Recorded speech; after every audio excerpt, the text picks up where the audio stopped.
Today, I want to show you how to create and use in-text citations. An in-text citation is a way to give credit to an author for any information you use from him or her in order to avoid plagiarism. Plagiarism, as you of course know, is copying someone else's ideas or words without giving them credit for it. We know that this is both bad and illegal, so today we're going to talk about how to avoid doing this. If you've ever read an informative article or website, you should have noticed that the author gives credit to others when he or she uses one of their ideas.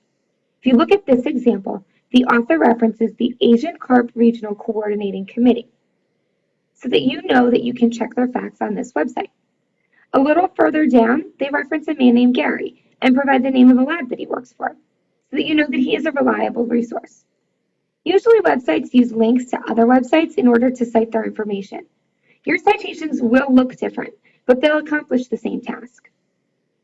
It is important to use citations because if you don't, your reader may think that you made up the information or that you plagiarized it from someone else. Either way, that's not good. You may be thinking, what's the difference between my bibliography and an in-text citation? Well, to start off, you will need to have both in your paper. The bibliography is going to go at the end of your paper and will tell the reader all of the sources that you used to get your information. The in-text citations occur within your writing to let the reader know where you got a specific idea, fact, or statistic. For example, here we've got a quote. They put in quotation marks, and at the bottom, they referenced Alvarez as the author. Both a bibliography and an in-text citation are important in your paper. Sometimes it's hard to know if you need an in-text citation. If you plan on using a direct quote from an author, you most definitely need to cite it. In this case, you'll need to make sure you have quotation marks and that you give the author credit. In this example, the person starts off with the quotation marks, ends their quote, and then provides the author with some credit. This person used a little bit of a more creative style of writing.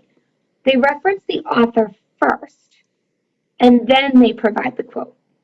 So you can do that as well, as long as you're using your quotation marks and giving the author credit somewhere. Sometimes you want to use a fact that an author has, but you want to put it in your own words. This is called paraphrasing, and it is a great skill to have. Just because you used a couple of your own words, though, does not mean it's your idea. So you would still need to provide citation. You don't need to use quotation marks, but you still have to give the author credit. So if we use that same quote as before, but I reword it, I still have to give credit to the author because it was their first thought. If something is common knowledge, like the earth rotates around the sun or President Lincoln was assassinated while in office, then you would not need to cite it. This isn't always easy to distinguish, so you might need to check with a teacher. There are 3 general rules for using citations. Number 1, the citation always goes after any information you receive from another source. Number 2, the citation always goes in parentheses. And number 3, the punctuation always goes after the citation.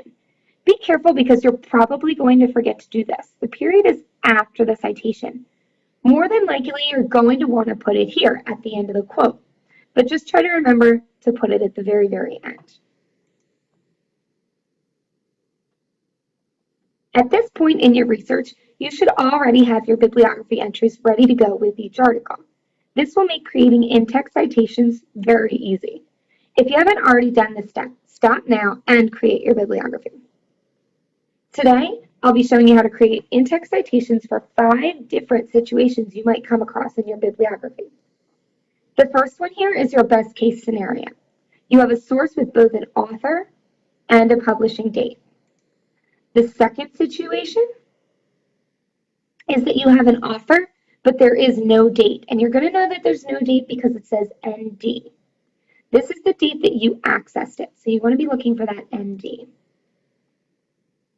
The third case is what you should do if you have 2 authors. Next, I'll show you what to do if there are no authors listed, and you're going to know that because authors always come first. So if it starts with the title, you know you don't have any authors. Finally, I'm going to show you what your citation should look like if you have no authors and a really long title. And that's going to be something a little bit different. All right, so we've got 5 that we're going to be looking at. The first one is creating an in-text citation with both an author and a year.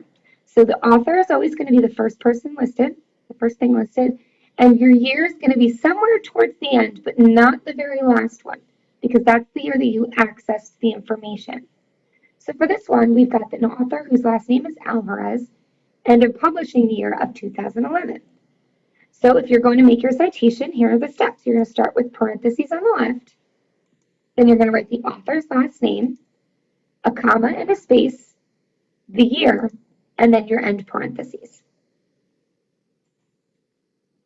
If your citation or if your resource has an author, but there is no year, so we told you no date, then you're only going to give the author's name in the citation. So it makes it pretty easy. You've got just the parentheses, just the author's last name, and the end parentheses. The next type is if you have more than one author. So in this case, we've got this Rick Grullo and Rebecca Dusser. So when we've got 2 authors, we have to give credit for both of them.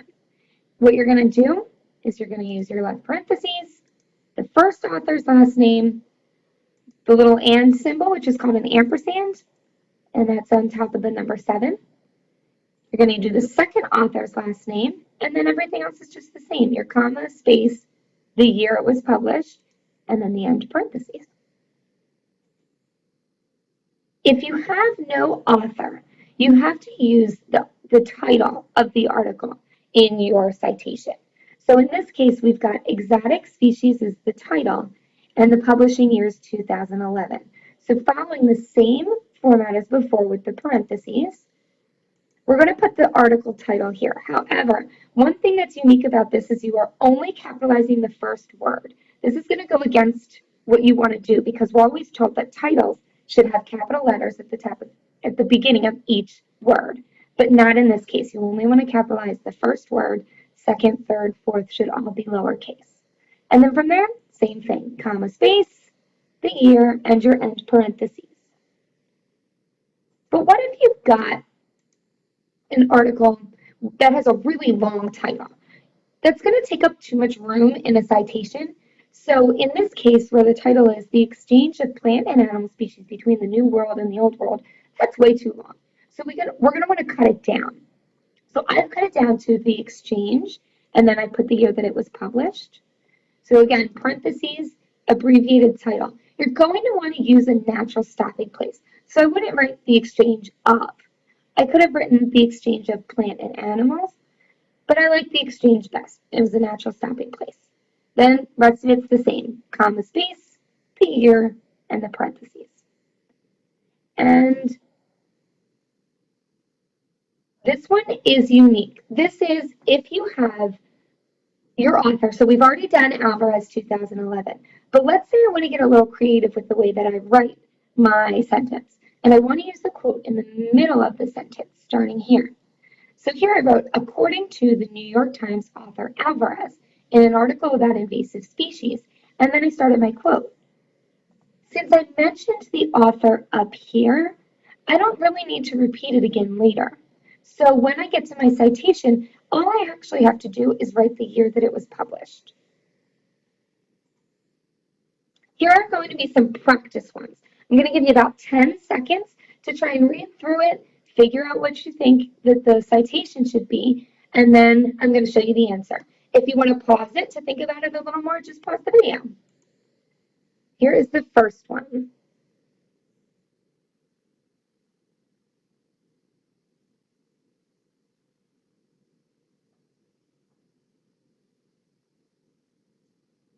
Right, the answer is just the author's last name. If you look a little further down the list, it says ND, which means no date. So we just have the author's last name. Here's your next example.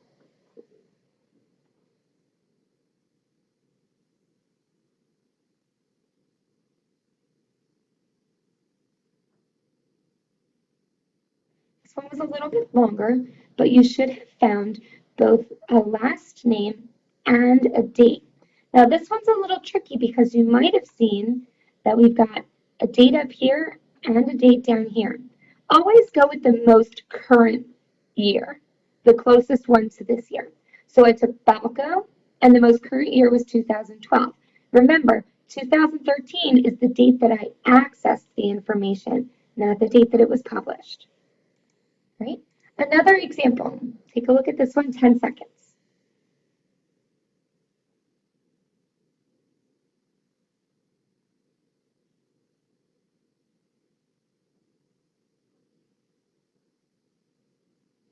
Now this one does not have an author, so you should have gone with the title, Online Gambling, and 2010. Did you also remember gambling should be lowercase? Next one.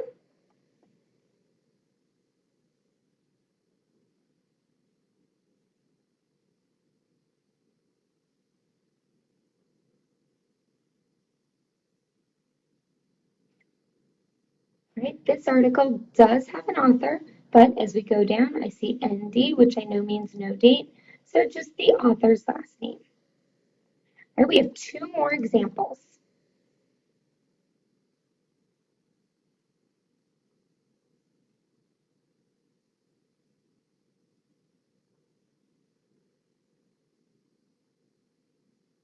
With this one, you should have noticed that there were two authors, David Wagner and Rachel Petty, so you should reference both of them in your citation. So I've got Wagner, the and sign, Petty, and the year is 1994. This one looks a little different because it was taken from a journal, not online, but you should have still found the year. And the last one. This is tricky because I didn't actually teach you this one yet. See what you think it might be, though.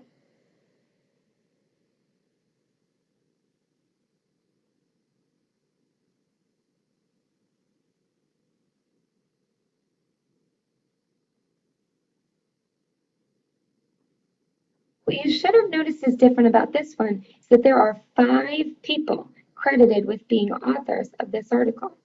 If you have more than 2, it's going to get a little bit wordy. So what you can do is you can start with the first person's last name, so that's Kernis, and then you can write et al., which pretty much means and all the other people that also helped on this article. Because you can notice that all of the people will be listed in your bibliography, there's no need to spend a lot of space writing it out in your citations. So we've got Kernis et al. With a period after the al, comma, and then the year was 1993. That one was a trick question because we hadn't actually learned that one yet. At this point, you should have a pretty solid understanding of how to create and utilize citations in your writing.